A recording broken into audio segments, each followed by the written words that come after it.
Hi, my name is Josh. I'm from Xbox Live, and this is Josh from Xbox Live. And today I have a question for you. Have you ever played a first-person shooter? Hill contested. Hill contested. Gained the lead. Gained the lead. Gained the lead.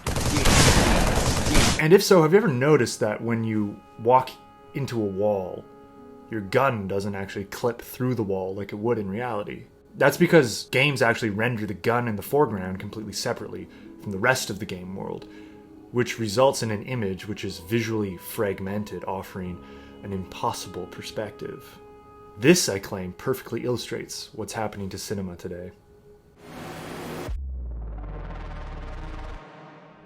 For decades at this point, there has been much work done in the world of film theory talking about what this shift to digital technologies means for our visual culture. It's not uncommon today to see even a really simple image of, say, a woman studying in a library to be shot on a green screen. This results in a new visual paradigm, a new visual regime, in which the camera is no longer a tool that creates images, but is rather a tool that captures assets which are to be assembled later. Or to take this a step further, the camera is no longer a physical tool, but a virtual one, like the camera in a video game, which does not move itself through a homogeneous space, but rather has a heterogeneous space composed of different assets move through its frame. Now, I'm going to stop for a second here because this kind of argument is absolutely nothing new. And for decades, it's been very easy to say that this is actually all bullshit. Because despite all the changes to digital technology, our relationship to images remains more or less the same, whether we're sitting in a movie theater or renting a video from Blockbuster or downloading it from the Pirate Bay. We're still mostly watching feature films that use some form of continuity editing, even if it's an accelerated version. We still place ourselves imaginatively into that diegetic space on the other side of the screen. This is not, therefore, a completely new regime, but simply an accelerated version of the previous one. However, there is at least one type of shot which has convinced me that we actually are witnessing the slow death of cinema and the emergence of something new. The earliest example I can find of this kind of shot is this. This is from the 1924 silent film, The Last Laugh, directed by German expressionist filmmaker F.W. Murnau, who's better known for Nosferatu. Although this technique is still primitive, this shot shows the camera itself moving through glass. This shot rang the death knell of cinema. Already, in 1924, it was doomed. But it wasn't yet dead. The problem with this early phase is that the illusion is still imperfect. For a long time, these kinds of shots would only gesture at impossibility.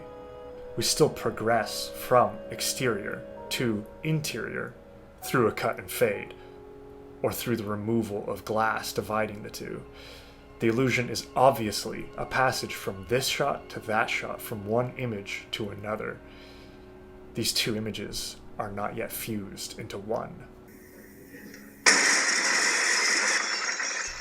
The illusion would first be completed in animation, a medium that has never been fully bound to photographic logic, but it would be years and years before the shot was fully mastered in live-action cinema. The Santa Claus from 1994 gets close, but this doesn't fully bridge the gap into photographic verisimilitude. I mean, look right here, this tree just kind of disappears. And regardless, it's still possible that you interpret this shot as the camera zooming out or pulling away from the orb, that it was never actually inside of it. Space Jam from 1996 gets close, but this film is kind of a schizophrenic world. It's one divided neatly in half between live action and animation, and critically, the glass ceiling represents the limitation point between live action and animation. To create a truly impossible shot with a high degree of photographic verisimilitude, it would require us to pass from a photographic to a computational logic. The first film to achieve this, as far as I can tell, is a small horror comedy you've probably never heard of called The Frighteners from '96, but it's directed by someone you most definitely have heard of. Asshole. Peter Jackson. So, it's official, Peter Jackson killed cinema. But I'm just joking, we can't really pin this on Peter Jackson. I mean, this moment in cinema had been built up to for almost a century, and it exploded in popularity immediately after this film came out. By the year 2004, these kinds of shots are so common that the third Harry Potter film, directed by Alfonso Cuarón, has as many as 10 shots passing through glass or a mirror. Now, film history is full of all sorts of ambitious and ambiguous camera movements that defy our comprehension. But what's really special about this shot is that it's impossible. You could never make a camera move through glass like that. Compare this shot to a shot from Revenge of the Sith, which came out within a year of Harry Potter 3. Notice how the camera stops at the glass and doesn't pass through it, even though George Lucas had the technology to do that. The only reason he wouldn't do that is for aesthetic reasons. This might be an implausible shot, but this is an impossible one.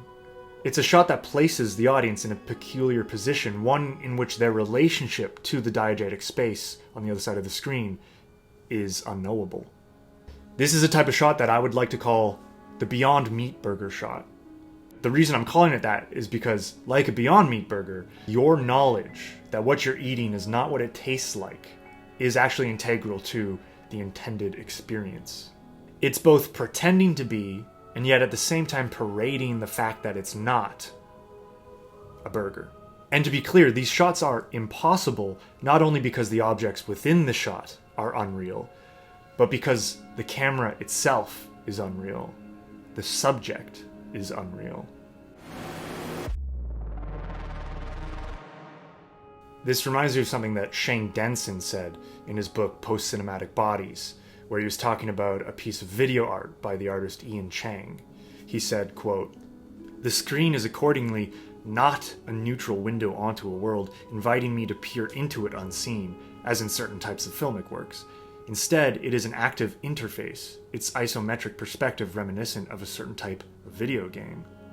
Except that this game is not driven by a player, rather it plays itself. We might say that the human is thereby taken out of the loop, but this isn't wholly accurate. I am still here looking, but where am I?" This is the question that fascinates me, because a Beyond Meat Burger shot places me in an imaginative void. I'm not quite placing myself imaginatively in the diegetic space, and yet I'm not just simply on my couch watching the film. I'm somewhere in between. I'm in a limbo of digital code. To get slightly more philosophical about this, we can turn to Alexander Galloway, who, in his book Uncomputable, sketches two different contracts of visuality, as he calls it. So to quote Denson, who paraphrases Galloway, quote, "The photographic version of the contract, if it were drawn as a diagram, would resemble a cone splayed outwards from an origin point, like a horn.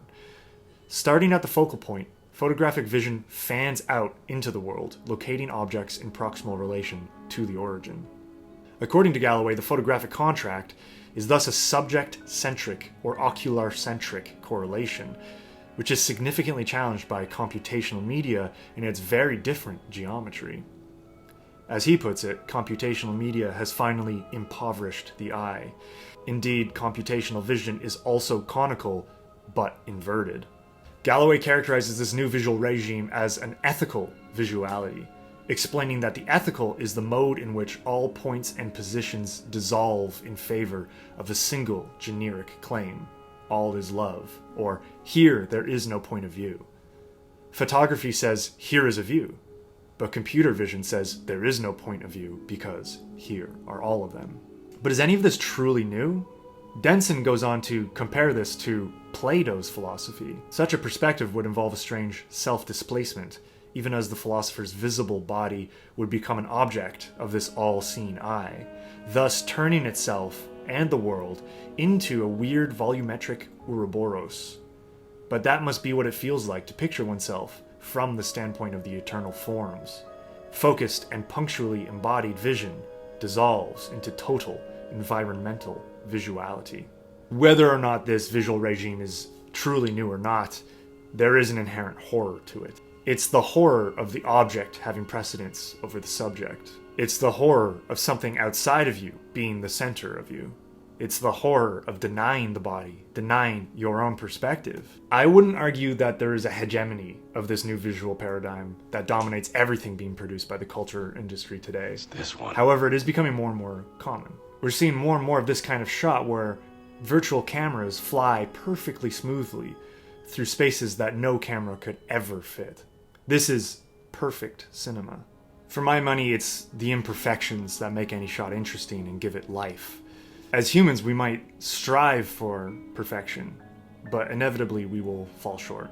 For example, look at this shot from The Fellowship of the Ring. The Horn of Gondor. Boromir.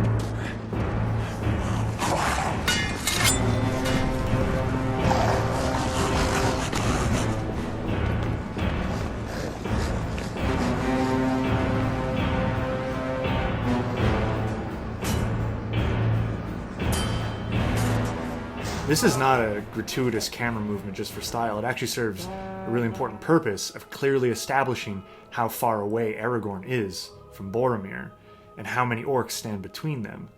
The purpose of this shot is to establish the distance between bodies within a homogeneous physical space. Remember that filmmakers operating outside of this new visual regime have to go to great lengths to achieve shots like this. We're about to go in for the next 18 days, and it's lights on from here on out. On the one hand, they have to submit to nature's power. They have to understand natural light, the weather, the placement of trees, have to work around all those factors. But on the other hand, they have to make nature submit to their will. They have to get hundreds of people in the same place at the same time. They have to get everyone and everything, subject and object, marching to the same beat, all within the same space and time. This is a fresh tea break. It came up to me the tea's here. No, but if you had a tea break at 4, you don't have to break for this tea break. This must just be a complimentary tea break. But nowadays, filmmakers are all too tempted to sever the first half of that dialectic, to sever their reliance on nature and her rhythms, and to create a perfectly sanitized image that is free from all imperfection. Indulge me for a moment here. Take a look at this, the opening shot from Carlos Regatta's masterpiece, Silent Light.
These filmmakers had to time this camera movement so perfectly to capture the sunrise at the exact moment that they got it. The level of patience and sheer craft on display here is jaw-dropping. The result is jaw-dropping, but it's even more so jaw-dropping when you know the effort that goes into it. For an old-school cinephile like me, there's nothing more exciting than a shot that baffles you, a shot that makes you go, how the hell did they do this?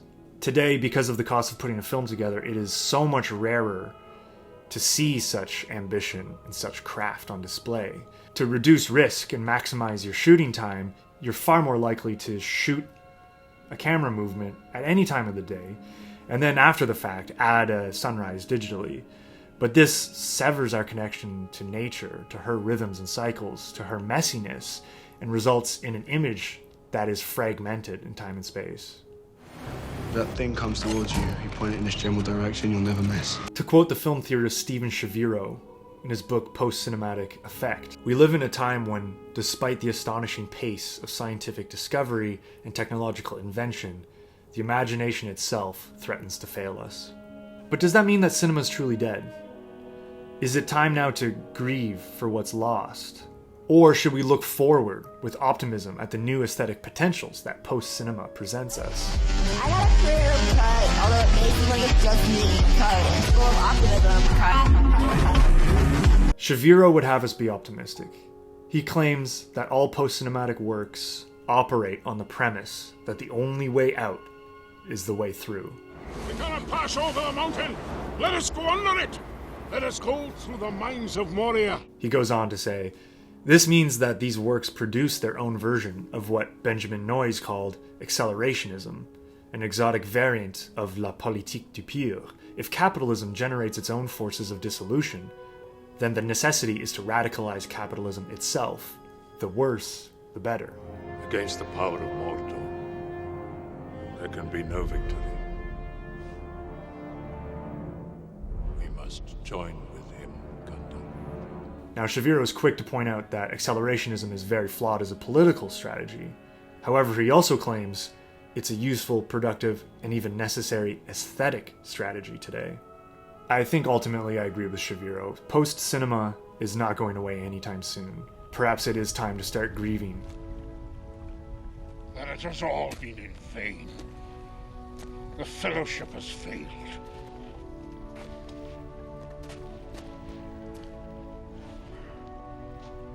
However, that doesn't mean that cinema is truly dead.